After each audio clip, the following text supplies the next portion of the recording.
It's the PokerNews Podcast. All right, ladies and gentlemen, welcome to the 844th episode of the PokerNews Podcast. I am Chad Holloway at Level 9 Studio in Las Vegas, joined by Mike Holtz. He's back. And our special guest co-host, Joe Stapleton. Stapes, you're here a day in advance of your big comedy show. Really appreciate you taking the time. That's right. Friday night at the Space. We'll get right to the poker.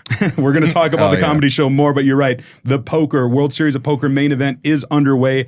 Day 1A was yesterday. I played it, kind of played it. We're going to talk about that. But first, we want to talk about these two big hands that happened. First hand of the day, two people bust.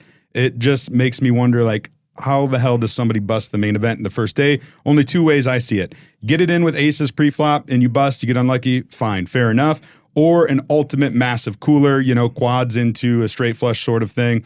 I don't know if these two hands qualify. Let me talk about the first one. That was first hand of the main event, gentlemen. You have two players, well, multiple players in the hand, but ultimately ended up being two players.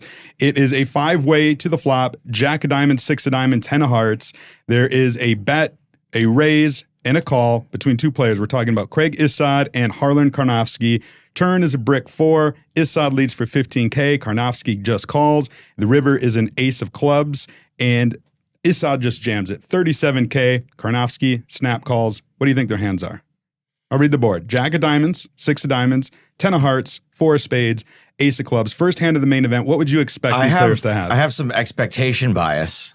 Sure. Like, I know it's not what I expected to be, but you'd think it would be king-queen versus king-queen like a fair amount of the time. Yeah. I think with the raise on the flop from the one guy, he's got to have either, well, I mean, yeah, it's like set against king queen. Like, it's got to be, right? Well, it was set, or king, queen against king queen. The second guy, the guy who snap calls river's got to have king queen, obviously. And that's what he did. He had the king queen of hearts, so he had flopped a straight, open-ended straight draw and the flush draw. Ultimately makes Broadway, which is the nuts. King queen, you expect that. Isai turns over a set, pocket sixes, bottom set at that. Like, and he was the one who was jamming 37K. I don't go broke there. Yeah, it's a weird river spot, honestly, where it's like the guy's clearly calling you with either one, a made hand, which is like Jack 10 or a better set, and that's not going to call a river jam. The other option is he has a flush draw with a straight draw, which is either completely bricked with queen 9 or 8-9, or he has king queen. So it's like, I don't know, you probably check the sixes on the river and evaluate versus a bet. Yeah. The other hand, I think, was a little more reasonable, more interesting in my aspect. We didn't get all the action. We actually have an interview with Darroch, who was involved in the hand, who will explain it. But the board read 8, Jack, 10, 8, ace. And David Williamson had pocket eights. He placed a sizable bet, and it was TJ Darroch moved all in, gets snap called, right? The guy has pocket eights, and Darroch had 10s for a full house. So full house versus quads. That's kind of one of those cooler spots there. A little more Stapes, a little more reasonable. Go to bust there. Yeah, I mean, I think that I'm a very emotional player, if you didn't know this about me. So I'm playing more for the memes, for the memories, okay, I'm for the with memes that. and the memes than I am the wins, because I'm not going to win anyway. So let me at least have the experience that I want to have. And that experience is not to say that I folded a full house on day one of the main event. Like, if you can't get in with a full house, like, what are you even doing? Like, what hand are you waiting for? Like, I think there's no shame in that situation. Yeah, I'd have to see how many chips were in the pot on all the streets, yada, yada. I don't need to analyze it. It's fine.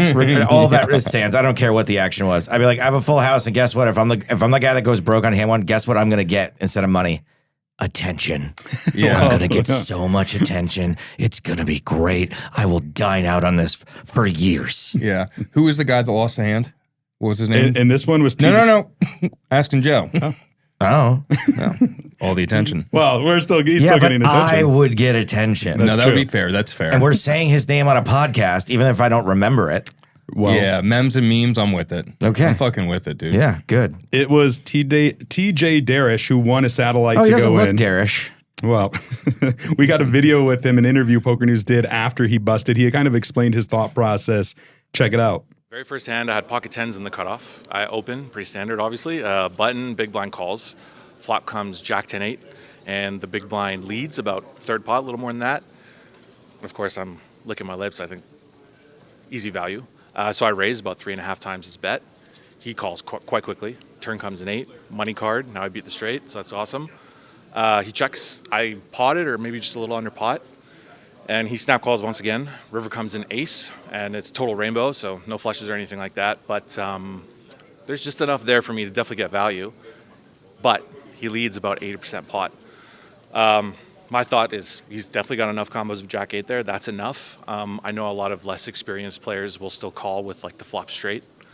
So I just figured I'd go for it. Very, very few combos of hands that beat me. Like obviously the one combo of 8s. Once in a while he's got jacks, but I figure he squeezes jacks. Even first hand he's going to squeeze jacks pre-flop, so less likely he's got jacks. And then of course once again Jack 8. So I rip it in, and he snap calls. He's got pocket 8s, and I put my face in my hands for a few seconds and then walk back to my hotel room. Oh my God, wasn't that video great? Yeah, exactly. That video that we just watched was so cool that we totally watched here and wasn't inserted in post later. Or that I sent you guys in advance to watch. That too, absolutely, yes, thank you. Totally, great video. But as you can see there, he said, maybe he has 8 jack, maybe he had queen 9 for the straight and got it in. I don't know. I don't think that one is egregious. I don't go bust there. Like, pot control, I think, is very important, especially on day 1A of the main event. But I don't think the guy's calling river when you raise river. I don't think he's calling your jam with any worse hands. Yeah, I think that's what a lot of people echoed. But there was a lot of action on day 1 of the main event. These hands clearly exemplify that with 2 people busting on the first, far from the only ones who busted. I got to play day 1A. I did find a bag. You guys want to guess how much I bagged? 18,600. You want to take a guess? 60K starting stack, mind you. 1,400. Wow. Technically, if Price is writing this, he wins because you went over barely. Right. Well, I didn't know it was Price to Right rules. 16,900. Okay, yeah. Very paltry stack. The good news is that you pointed out, which was Espen Jorstad bagged like 18K the year that he won. And he also played day 1A. So that gives me a little bit of hope. Did he actually bag 18K? Yeah, it was like 17.9. Oh, I was lying when I said that to make kind of feel better, a better stack. That's really what happened? It's true. That is a bananas thing to happen because I was lying. Well, you nailed it. It's true. Hell yeah. Maybe you control the universe with your mind. No, that's why don't you make up a lie that I'm going to have 500 people at my show on Friday night, and we'll see if it comes true. All right. What's the capacity? Capacity's 280. All right. I'm thinking about it right now. They're just lined up out the door. Yeah. You have to turn people away. I'm Fire so marshal. sorry. Mom, Dad, you got to go. We're full. Yeah, get out. Get the fuck out. So I've got a shot, right? I got some, it's like 20 bigs. I think it's adorable that you're like, oh, well, Espen Jorstad had the same amount the year he won. Like the fact that you would even connect that and your cute little Adora brain. That's so optimistic and earnest. And man, I wish I had even one fiber of that sort of cheerful optimism in my body. It's totally like in my I'm like, what the fuck? I bagged 16.9 in the main event. That's not how I wanted this to go. I'm trying to look on the bright side. Maybe if you were the sort of guy that would go broke in one of those 2 spots, you would have bagged more. Yeah, if I could have only flopped quads and or made quads, but. There were a lot of players who busted. So I think the numbers are unofficial right now from the WSOP, but according to what we can currently see, it looks like there was about 1,100 runners on day 1A, 620 of them bagged. I did one of the shorter stacks, but some players who didn't, Billy Baxter, Upeshka de Silva, who was actually at my table. Upeshka's a monster. Yeah, luckily he was to my right, so I got to see how he. That's nice. Yeah, so he was very good, but ultimately fell late. Freddie Deeb, Abby Merck, kind of England. We actually put together a little montage of those we lost on day 1A of the main event. Aww.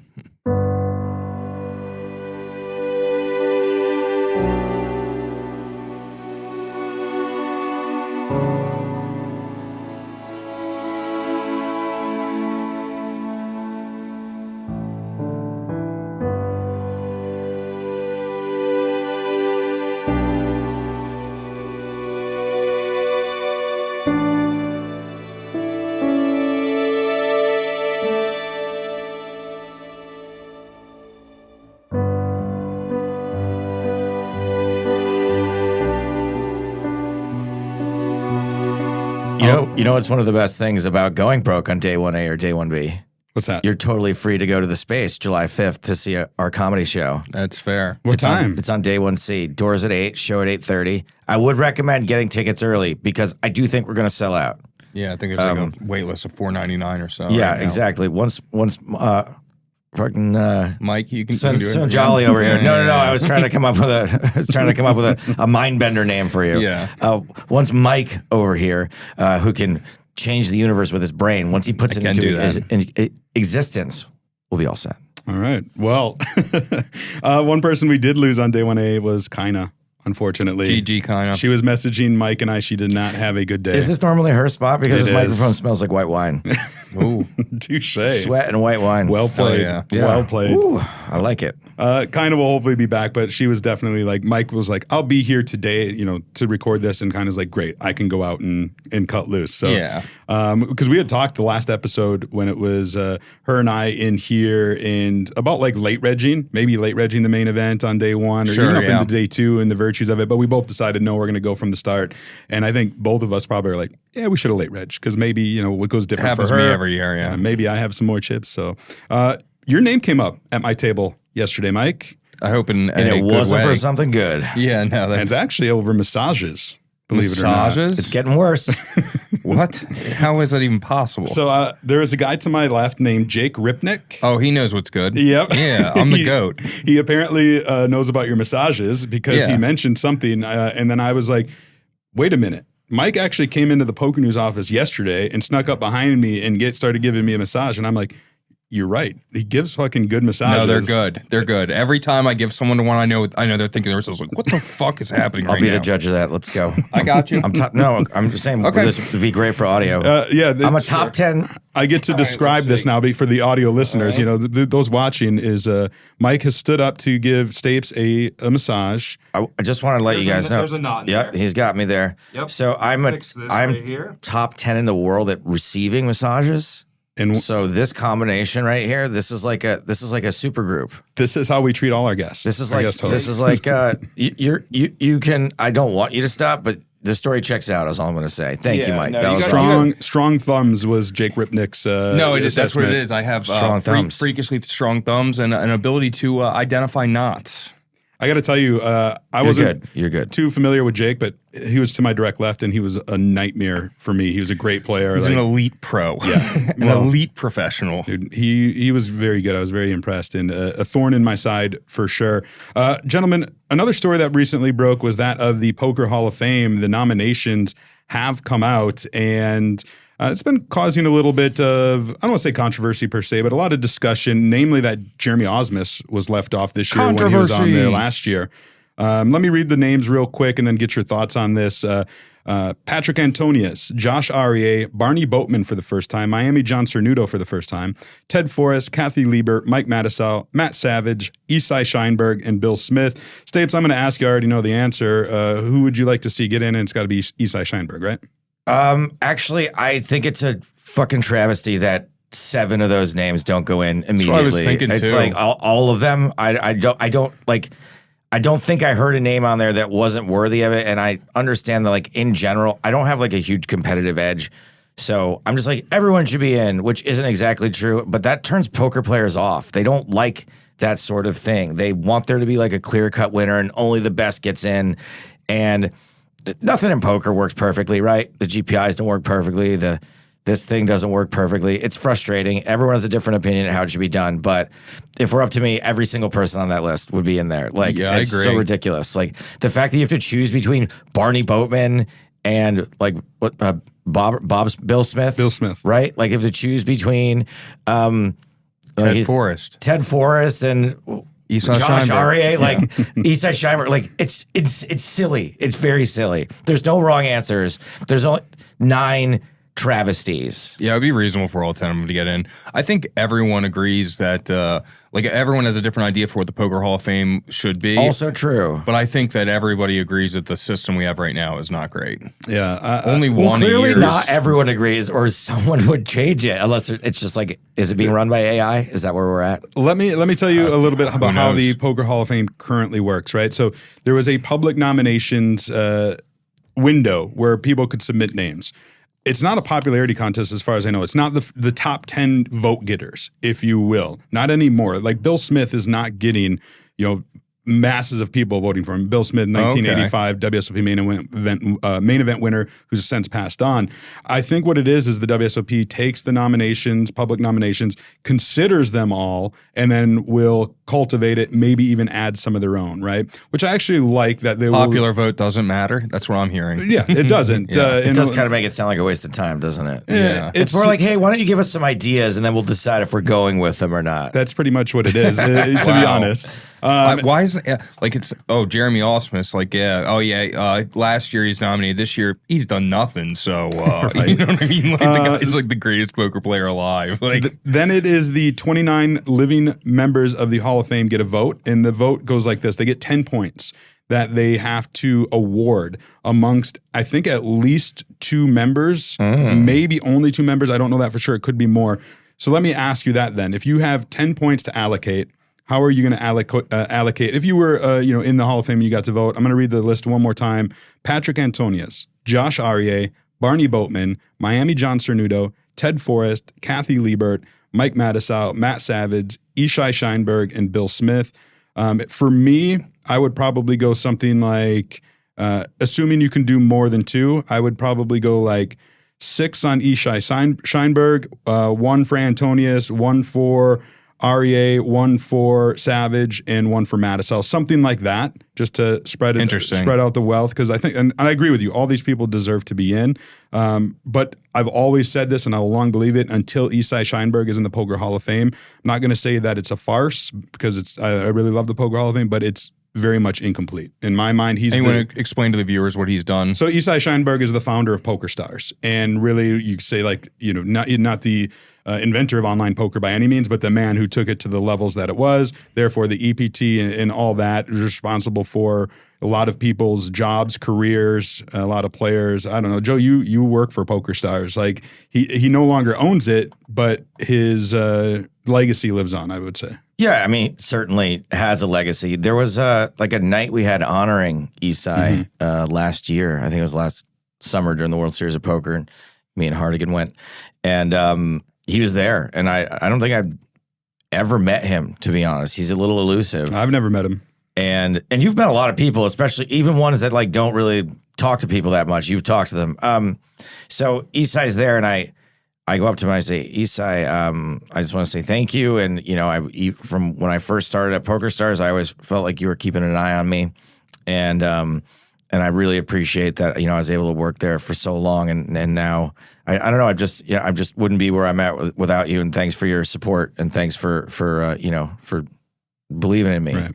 And then he looked at Eric Holreiser and was like, who is this guy? Yeah, he had no idea who I was. So not at all. Not a clue. Nope. That's the punchline's real? The punchline's real, and not only did that happen, but then during the actual sort of ceremony, whatever it was, talking about him, somehow I ended up standing right in front of him. So anytime someone on stage, they were like, God. And we just wouldn't be here without this guy, and they were pointing right at me because he's behind me. And I'm looking, I'm like, what? That's pretty good, actually. Me? I mean, yes, I'm sort of the glue that holds the poker community together, but how about Isai? Wasn't acknowledged yet, yeah. Yeah. Sure. All right, well, you don't have to break down the points, but give me a name. Who would you like to see? I would give all 10 points to Kathy Liebert because I mentioned her in my act, which you can see Friday night, July 5th at the Space. 8 p.m. doors, 8:30 showtime. Can you get Kathy a comp ticket if she wants to? Absolutely. I would 100% comp Kathy and anyone she wanted to bring. There you go. I love Kathy. She's the best. I give points to Isai. Isai, am I saying that right? Yep. Give him 4, 3 Antonius, 3 Ted Forrest, I think. My feeling is that it's going to be either Antonius, Josh Aryeh, or Ted Forrest. Ted Forrest has long been nominated, so I think he's kind of getting the Suicide King. Come on, if you got a card named after you, you should be in the Poker Hall of Fame. Yeah, I agree with that. What I think is going to be interesting with the Poker Hall of Fame this year is, Doyle has since passed on, but Doyle had a lot of power within the Poker Hall of Fame. Sure, people, Jack Binion, Crandall Addington, who has also passed, they would just go to him and be like, "Tell us who to vote for," right? Like they're not tied into knowing who's crushing in the poker world these days or what have you. So. Now you got people like Negreanu and Brian Rast, and these guys get a little more say, a little more power. They're a little more familiar with some of these guys. So it'll be interesting to see. I agree with you, though. It just needs to be fixed. And we've talked about it on the show a lot.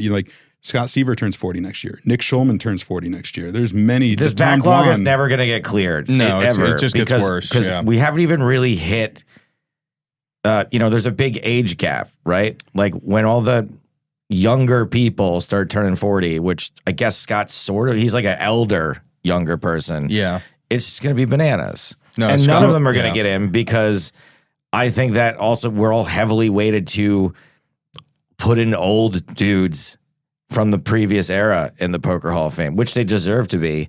And I think that, it's going to get weird. It's only going to get worse, in my opinion. I'll tell you what I think Negreanu's a resolution for this of 2 a year and then every 3 years also a third industry person. I really do like that aspect of it. Wait, come again? Sorry. So 2 a year. Industry person. Yeah, so like an Isai I think the or Poker Savage. Hall of Fame is fantastic. I think the people who run it are very smart.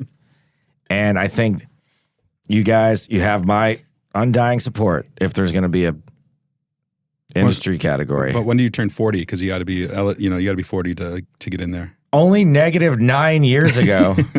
I'm just kidding. I'm not that old. I'll tell you what. I gave what I think the WSOP a layup when they moved to the new horseshoe in 2021. Oh, yeah. 2022 rather. Because I knew about this backlog and it has been an issue. And I went to, I sent them an email or talked to them and I said, in the first year of the Hall of Fame, 1979, they had a class of 7 inductees. Wow. And I said, you're moving from the Rio to the horseshoe. You could easily say, hey, we're moving to a new home. And in honor of the horseshoe, bang, bang. This year's Poker Hall of Fame class, we're taking it back to the beginning and we're going to induct 7 people into the Hall of Fame, clear the backlog. Of course, they didn't listen to me. They just inducted one person that year. So run it back. It's going to take 5 more years, but guess what? In 2029 is the 50th year anniversary of the Poker Hall of Fame. Hit him with the 7 burger. Yeah, hit him with the 7 then if it's not fixed by then. I certainly hope it is. I like that you're like coming up with some sort of like narrative reason for it. I just be like, hey man, we've been fucking up. We should put more people in. We're going to put in a bunch of people this year. Yeah, it's gotta happen because the backlog's gonna get really wild in like 3 years. Really wild. Scott Seaver's got to go in next year. Schulman's got to go in. Like, what are we? You know what I mean? And that's the thing. Like, if more people are returning and they're getting nominated, that means people are falling off this list. Yeah. Does Matt Savage time? Mike Mattisau? Mike Mattisau's time's over. Yeah. He tried his hardest. What can you do? Yeah, we'll have to see who gets in. They're going to announce it before the Poker Hall of Fame tournament this summer. So just another week or so, and we'll certainly talk about it on the podcast. And it's just one of them gets in. Just one this year, as far as we know. Like, what? Why don't they just play? They should just play for it. Was it 10 nominees? Play sit and go. Holy shit, that's strong. It's right there. Wow, there. That's actually really strong, Stapes. That's really strong. Oh man, Bill Smith is dead, man. Oh yeah. Well, that's the other thing. Can you imagine? Like, I mean, look, great, 9-handed, perfect, even better. Jesus.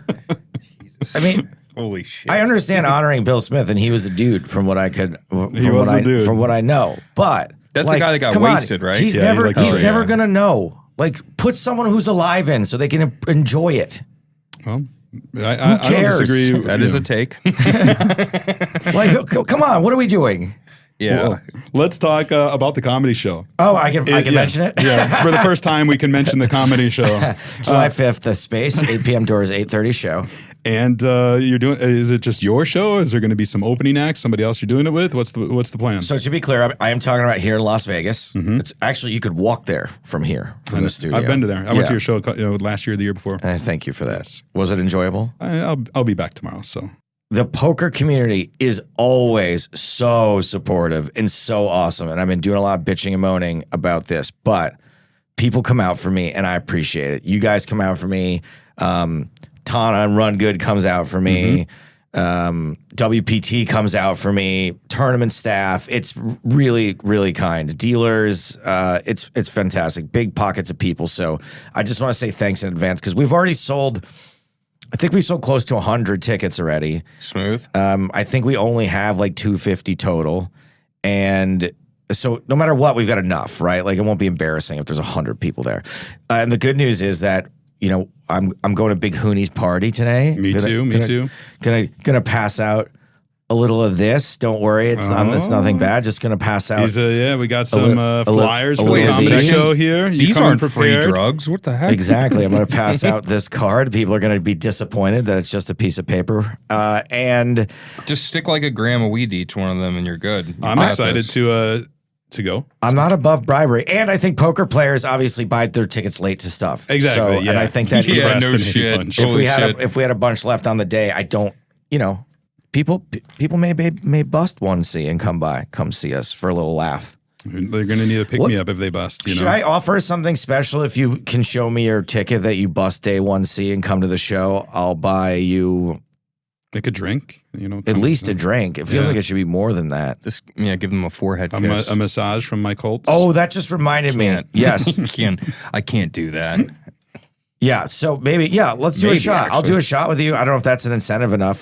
Probably not a $10,000 shot, but all right. You can tell. How about this? They can tell you their bad beat hand. Oh yeah, that's a great idea. Yeah, you can come. I'll not only can you tell me your bad beat, I will post it to my socials. How's there you that? Go. Incentivized to Avoid come. Joe Stapleton's socials tomorrow. Incentivized to come to United Stapes Roads Trip.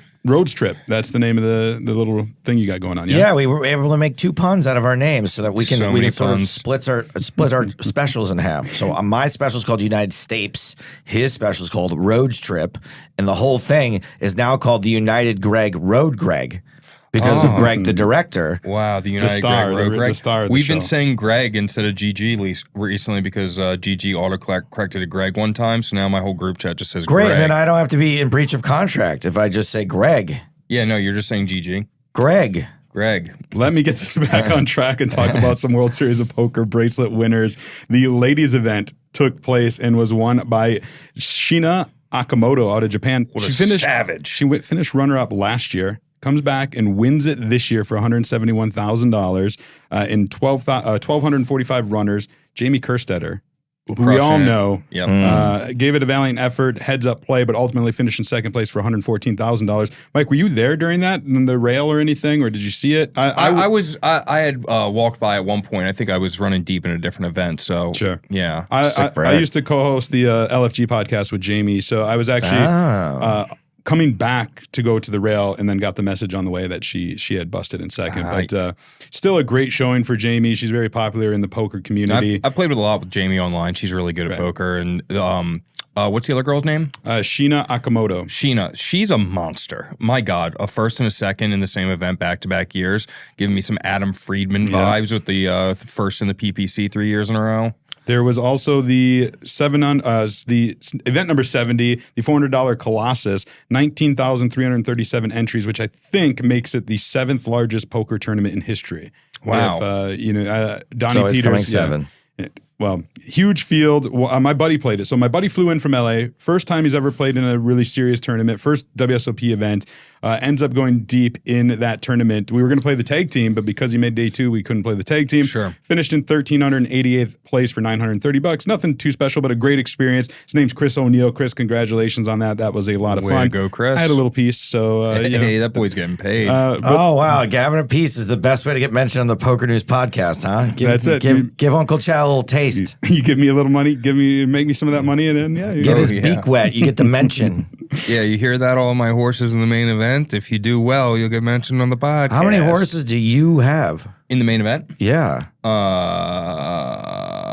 6. I was going to set the line on over under 6. To be honest, you have good. pieces of 6 people. Or you Large put him, 6 not me. entire people? No, large pieces. Large pieces of 6 people. 20% to Notice 50%. he did not buy any of my pack. package when I sold. I did not. So I heard the way that you broke down that hand earlier. So where does your money come from then?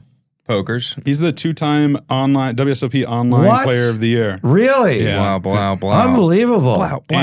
Currently, Are you sure? Currently holds the record, but it'll probably be broke this year it's for over. most cashes in a single summer. Last year he had 25. You're Mr. I did. WSOP. This is exactly the kind of person I'm talking about when I say that he sounds like maybe by 40 years old he's got some Poker Hall of Fame credentials. I think I need to do stuff. I think I need to do a bit more, but A little more, and I'd like to. Probably needs to kiss a little more He's ass. the new class I'm talking Yes. about. Like I should have known those stats about him, but I don't. $400 Colossus was won by Bulgaria's Martin Alcaide for $501,000. $400 into $500,000. That's so cool. It took so long, though. Is it even worth it? No, I don't think so. I think he should have given up. It's so ridiculous. At some point in there, yeah. There was David Eldridge coming out on top of the 25K PLO High Roller, $2.2 million. Defeated Brian Rast, a Poker Hall of Famer, last year's inductee, and heads up play. Oh, wow. Rast lost heads up. Damn, that's crazy. Rast is so good, man. Rast gets almost $1.5 million for that. He'll be okay, yeah. The second win for Eldridge, but his first one, I believe, was an online bracelet out of Pennsylvania. So like one of those, like, okay, you win a bracelet, sure, it's an online bracelet. Yeah, he's got an online bracelet. I was gonna say, it sounds like you're taking shots at Mike over here. We, not him per se, just online bracelets in general. I've got no horse in this race at this point, you know. But this is a 25K PLO High Roller, so a huge accomplishment for Eldridge, and we actually got a interview with him. Here it is.